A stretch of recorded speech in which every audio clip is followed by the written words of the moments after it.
Greetings VCE Psychology students and teachers. Well, now that 2016 is winding down, it's time for me to get my head around the new course. So I just wanted to share my thoughts on the new course, assessment and the content. In terms of assessment, all VCE sciences have the same arrangement. So 60% of the student's study score will be based on the externally set exam, and the other 40% will be based on the student's performance on the SACS held throughout the year, subject to statistical moderation by VCAR. There are 4 areas of study in psychology, and each of them has at least one SAC, and there must be variation in the nature of the SACs throughout the year. So you might have a test in Unit 3 and a test in Unit 4, depending on what the school chooses to do. Maybe an annotated folio in Unit 3, which is quite visual in approach, e.g. a flowchart of the nervous system, or maybe a visual depiction of a neuron and how it operates. We could have a response to a set of questions, an evaluation of a research investigation, but all VCE psychology students will finish off the year with a structured scientific poster like the one I've got at the bottom of this screen. This might be done over 3 or 4 lessons with some follow-up questions, but basically we're following the APA format for presentation of a research investigation with the standard introduction, method, results, discussion, etc. In terms of the actual content, like I said before, there are 4 areas of study. So in Unit 3, these aren't the official titles, but basically the first area of study covers the nervous system and stress, and the second area of study covers memory and learning, and I'll elaborate on this shortly. Unit 4, we've got consciousness. Again, this isn't the official title, and then we finish off with some mental health. In terms of the exam, at the time that this video was made, VCAR haven't confirmed that they're going to stick with the traditional format, so I'll reserve the right to change this, but there are 3 sections: a multiple choice section, a short answer section with a series of scenario-based questions, and then finishing off with a research scenario which incorporates an extended response.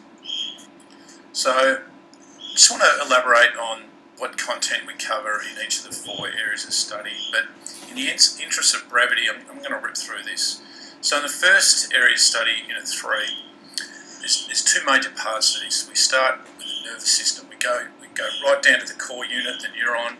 We look at how the neuron functions, neurotransmitters, etc. We look at what can go wrong with neurotransmitters in the case of GABA and Parkinson's disease.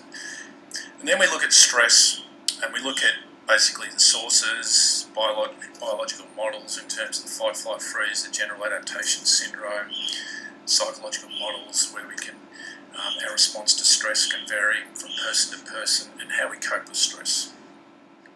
Second area of study, we start with the mechanics of memory in terms of the neural basis of memory and key neurotransmitters and neurohormones involved. We look at learning theories, classical conditioning, operant conditioning and observational learning, and could be able to apply these to scenarios using the subject terminology.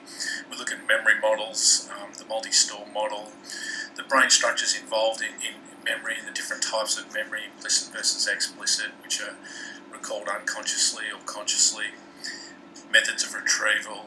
We look at how memory is affected by conditions such as Alzheimer's and anterior grade amnesia, and we look at things that can impact on the recall in terms of those context and state-dependent cues that might be present memory encoding and retrieving memory.